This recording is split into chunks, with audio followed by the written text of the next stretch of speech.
رجعنا لكم مرة تانية أعزائي المشاهدين، وهنقول لكم بقى من هو الرجل اللطواط. طبعا يعني الرجل اللطواط اسم كده كلنا يعني بالظبط استغربنا من هذا الاسم، لكن طبعا هو بطل مصري. قبل ما نعرفه يمكن كلنا طبعا نعرف لعبة الضغط، لكن مين مننا يعرف اللعبة دي أساسا ليها بطولات ولا لا، ليها منافسات ولا لا؟ بالفعل هي ليها منافسات وليها بطولات، ولكن على مستوى قطاع المعاهد الأزهرية. هنعرف التفاصيل أكتر من خلال الرجل اللطواط أو الكابتن محمد زينب اللي موجود معانا في استوديو صباح الرياضة. صباح الخير. صباح الخير يا فندم، وأهلا بيك معانا في استوديو صباح الرياضة. طبعا قبل ما نتكلم عن تفاصيل بقى لعبة الضغط ومنافساتها سواء كان على قطاع المعاهد الأزهرية أو قطاعات تانية أخرى، محتاجين إن احنا نشوف معانا انت بتعمل ايه بالظبط وايه حكايه بقى موضوع الضغط ده، واتكلمنا وبعد ما نشوف ان شاء الله اتكلمنا عنه بالتفصيل.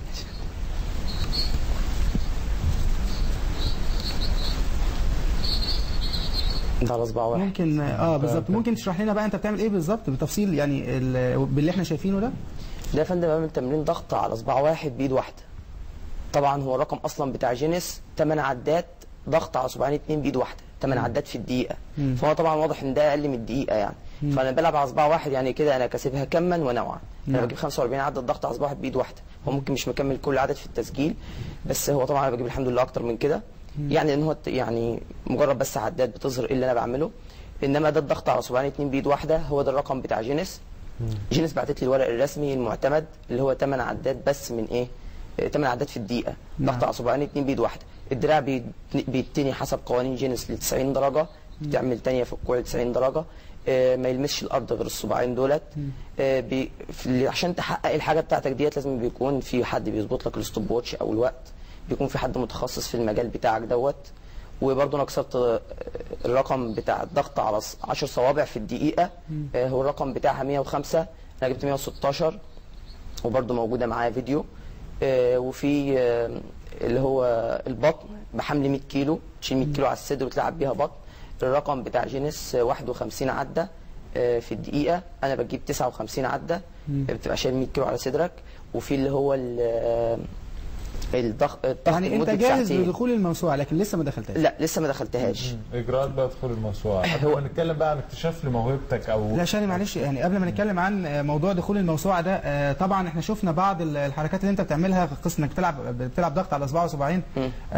شبابنا واطفالنا ممكن يشوفوها دلوقتي، ده اكيد في شيء من الخطوره، محتاج لتمرين بشكل معين عشان يتعمل، عشان توصل للمستوى. بالظبط. وحضرتك انا بلعب عشان نرحم شبابنا بس من اصبع الكسر ده، ممكن ده وارد. ايوه فعلا.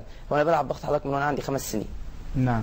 يعني والدي بيلعبني، يعني في مثلا واحد والده يوديه النادي يلعبوا كاراتيه او كده، لا انا والدي كان بيلعبني كل حاجه في البيت.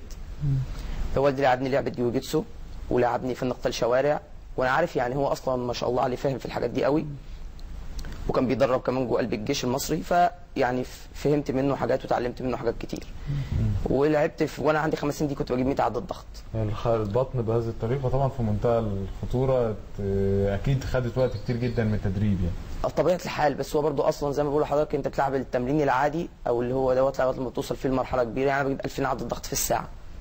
فبعد كده مثلا ببتدي العب على صوابعي، بقدر العب على صوابعي، بجيب رقم زي دوت اللي هو التمرين زي البطن دوت لساعتين، بعديه اقدر العب بطن ب 100 كيلو، لكن بتبدا من العادي للصعب.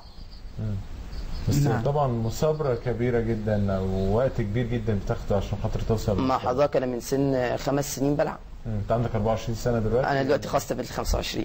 يعني 20 سنه مجهود عشان توصل للمستوى ده من اللياقه البدنيه بالظبط.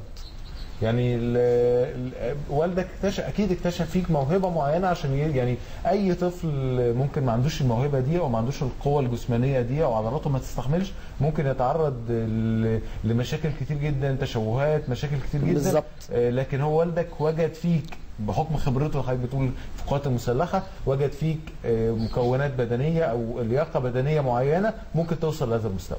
تمام بالظبط. واكتر الحمد لله هو لما الانسان بيكون عنده عزيمه او باصرار بيقدر يوصل لاي حاجه، مفيش اي حاجه بتحده او بتوقفه. يعني ربنا سبحانه وتعالى ادى لكل بني ادم قدرات، لو قدر يستغلها ويحط معاها عزيمه واصرار يقدر يوصل لاي حاجه هو عايزها. يعني الغريب ان ما لفتش نظرك وانت على مستوى عالي جدا ما شاء الله من اللياقه البدنيه، ما لفتش نظرك رياضات تانية، لكن انت يعني حبيت دخول موسوعه الارقام القياسيه ومشيت في الطريق ده. حضرتك انا لعبت كونغ فو، لعبت كيك بوكس، لعبت تايكوندو، لعبت جودو، لعبت كذا لعب. بس انا مش بحب الالعاب اللي هي فيها دمويه. ما كملتش لعب، ما احترفتش واحده منهم؟ لا ما احترفتش واحده منهم، لان مش بحب الالعاب اللي فيها دمويه، مع ان الحمد لله عندي مقدره، ويمكن كمان مقدره ممكن تكون مؤذيه يعني، فخلاص انا الحمد لله انا مكتفي باللي عندي. احنا مش محتاجين مؤذيه، احنا محتاجين استغلاف ومنافسات. ايوه انا اقصد لحضرتك اللي في المنافسات ساعات بتبقى مؤذيه. يعني لعبت كيك بوكس ولقيت ان انا الحمد لله كويس قوي. لا انا مش عايز اخش اي رياضه فيها قتاليه. ممكن انت بهذا المستوى من اللياقه البدنيه والقوه ممكن تبقى خطر على المنافس، فانت مش عايز تخش. بالظبط وخصوصا ان في النوادي اللي هي العاديه مش موجود فيها الاحتياطات الامنيه اللي هي الكبيره، اللي هي بتبقى موجوده في النوادي الكبيره او في الاتحادات. طيب محمد، كلمنا عن الاماكن بقى اللي بتمارس فيها هذه اللعبه، يعني هي تابعه لايه؟ اولا انتوا ليكوا اتحاد؟ ما لكوش اتحاد اعتقد. انا سمعت ان اتعمل اتحاد في الفتره الاخرانيه. طب حاليا انت تابع الاتحاد؟ لا انا حاليا مش تابع الاتحاد.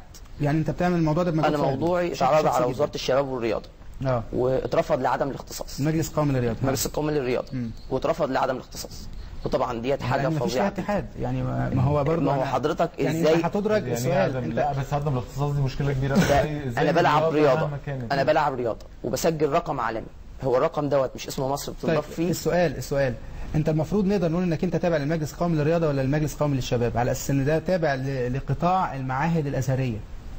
هو حضرتك لا، قطاع المعاهد الازهريه دي لما انا كنت في الاعدادي وفي الثانوي. نعم. لكن انا دلوقتي خلصت اعدادي وخلصت ثانوي، اخدت في الفترات دي كلها بطولات جمهوريه الحمد لله 6 سنين ما فصلتش. بعد كده دخلت الجامعه خلصتها، انا كده ما عدتش على قوه الازهر اصلا. انا كده خريج تربيه رياضيه. طيب يعني انا في حاجه لافته نظري هنا من ضمن الحاجات اللي موجوده في السيره الذاتيه بتاعتك، بطل مصر لمده 6 سنوات على التوالي في بطوله اللياقه البدنيه على مستوى قطاع المعاهد الازهريه. كويس؟ ده الجزء اللي كنت بتتكلم عنه. تمام. خريج تربيه رياضيه جامعه الازهر.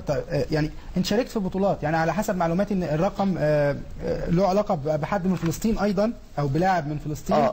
اسمه احمد قف. بالظبط. احمد قف دوت كان بيلعب. انتوا اتقابلتوا مع بعض يعني؟ شاركتوا في منافسات ولا هي مجرد معلومات مثلا بتعرفها عن لا ده انا شفتها في البي بي سي. شفتها في البي بي سي، فقره كانت في البي بي سي، هو جاب 20 عده ودخل بيها موسوعه جينيس ضغط عصبي 2 بايد واحده، بس ده في وقت مفتوح. هم بيلعبوها ابطا كتير من اللي انا بلعبه. انما انا بجيب وقت مفتوح 80 عد. شايف طريقك ايه بقى الموسوعه ودخول الموسوعه فعلا وانت على اعتاب هذه الموسوعه؟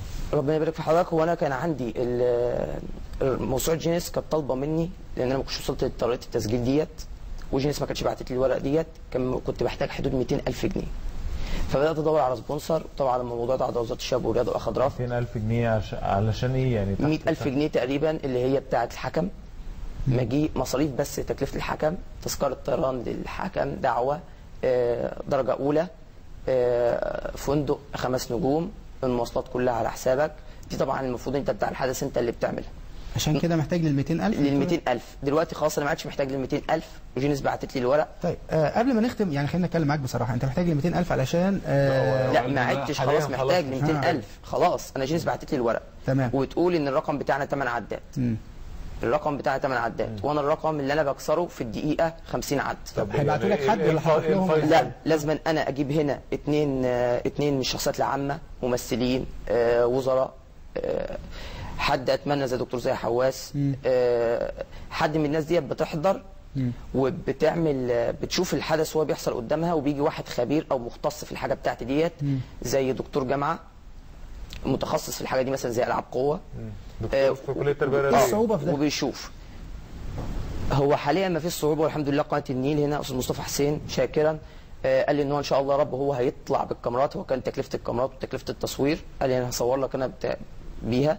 بس انا دلوقتي انا بحاول ان انا اسجل الحاجه بتاعتي ديت قدام الاهرامات، طبعا هتضفي على الحدث نفسه اهميه وجمال وعالميه. جميل انك بتفكر بشكل كمان ممكن يعمل نوع من الرواج السياحي، ده شيء كويس. تمام. وانا رحت لهيئه تنشيط السياحه، ده دورنا احنا كمان سبورت ان شاء الله، وان شاء الله هنكون مساندينك زي وما شاء الله استاذ مصطفى حسين يعني انسان في مترجم.